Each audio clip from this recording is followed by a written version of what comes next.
میرے پاس میں مال نہیں ہے، میں اپنے ان دونوں بچوں میں سے جو مجھے زیادہ محبوب پیارا ہے اس ایک بچے کو اللہ کی راہ میں دے رہی ہوں۔ حضور نے منع فرمایا، حضور نے منع فرمایا، لیکن وہ رونے لگی، منتیں کرنے لگی۔ وہ خاتون کی آنکھوں میں آنسو آ گئے، یا رسول اللہ یہ بچہ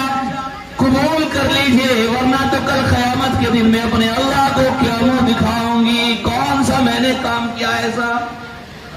میں بھی چاہتی ہوں کہ جیسے مرد لوگ اللہ کی راہ میں سرخروئی حاصل کرتے ہیں، ایسے ہی میں بھی نیکی کر کے اللہ کی راہ میں سرخروئی حاصل کروں۔ یہ میری ماں بہنیں جو سن رہی ہیں، میں اس بات کو، اس جلسے کو، اس پروگرام کو یہ مرد حضرات اپنے اپنی جیبوں سے پیسے نکال کر کے دے رہے ہیں۔ اللہ کا اعلان ہے فاستبقوا الخیرات،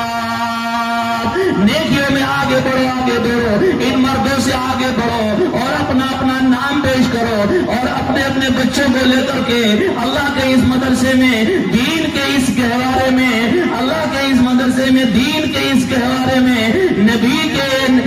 کے واردوں کے اس مدرسے میں اپنے اپنے قیمتی اثاثوں کو بھیجے، روپیے کو، پیسے کو بھیجے۔ عورتیں بھی نیکی میں پیچھے نہ رہیں، اللہ کی راہ میں لٹانے میں، دینے میں، اللہ کی راہ میں خرچ کرنے میں، پیسہ دینے میں پیچھے نہ ہٹے۔ تمام ماں بہنوں سے میری ادب گزارش ہے، یہ پروگرام سالانہ ایک سال میں ایک مرتبہ آتا ہے، ایک سال میں پھر دوبارہ نہیں آئے گا۔ یہ پروگرام ایک سال میں ایک ہی بار آتا ہے۔ ان مردوں سے پیچھے نہ رہے، اپنا اپنا نام پیش کرے راہ خدا میں۔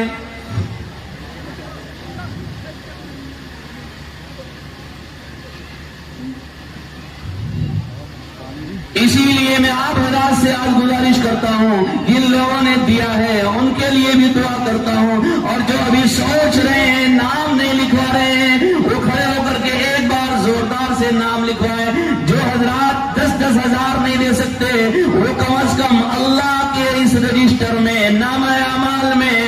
2-2 ہزار سے تو نام لکھوا سکتے ہیں۔ 2-2 ہزار سے ہاتھ اٹھا کر کے 2 ہزار والے لکھو بھائی، نام لکھو۔ مفتی صاحب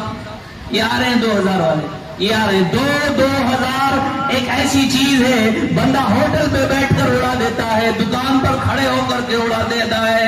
اللہ کا نام ہے، اللہ کے دین کا گھر ہے، اللہ کے دین کا کام ہے، یہ کام یوں ہی چلے گا اللہ کے بندوں سے اگر ہم نہیں کریں گے۔ وَإِن تَتَوَلَّوْا يَسْتَبْدِلْ قَوْمًا غَيْرَكُمْ،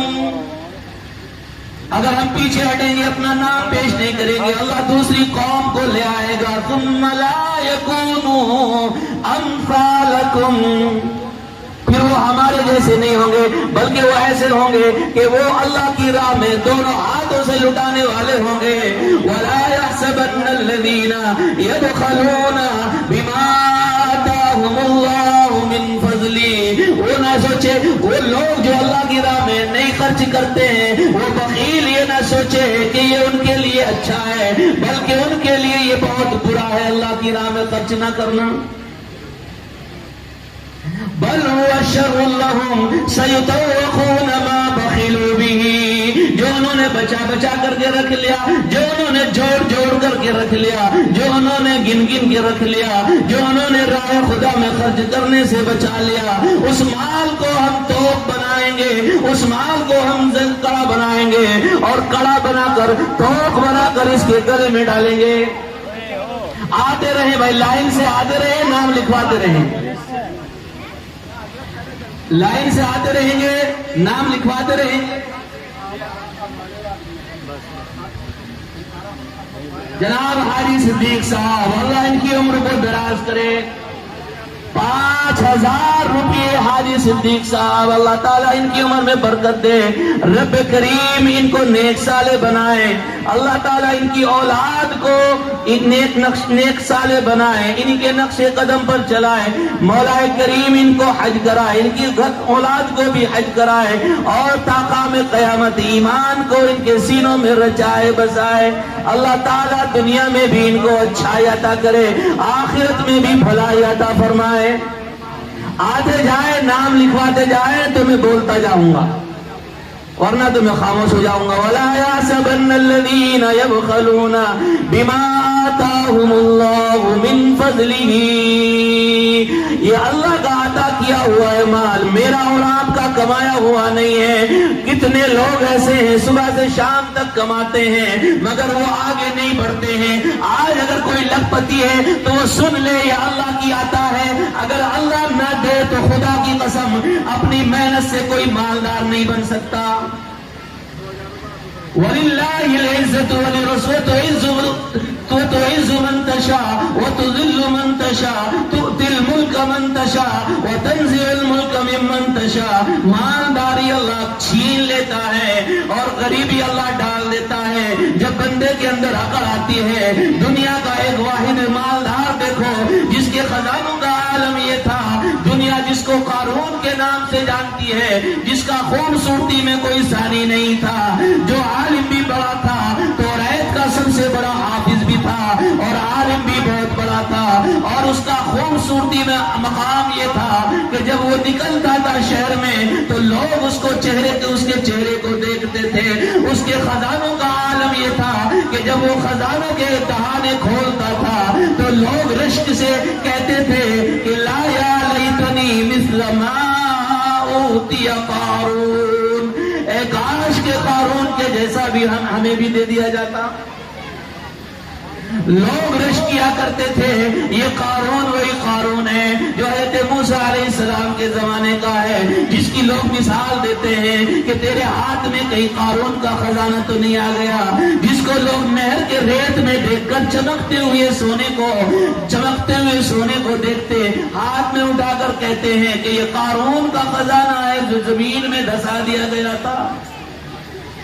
دنیا کا بڑا مالدار جس کا محل بھی سونے کا تھا، جس کا تخت بھی سونے کا تھا، جس کے محل کی چھت بھی سونے کی تھی، جس کے سواریاں بھی سونے کی تھی، جس کا لباس بھی بڑا مہنگا تھا، جس کا نام قارون تھا۔ حضرت موسیٰ علیہ السلام نے جب اللہ کا حکم سنایا قارون اللہ کی راہ میں خرچ کر، تو قارون اکڑ گیا، گھمنڈ میں آ گیا، تکبر میں آ گیا، کہنے لگا موسیٰ مال تو میرا کمایا ہوا ہے، میں کیوں اللہ کی راہ میں خرچ کروں؟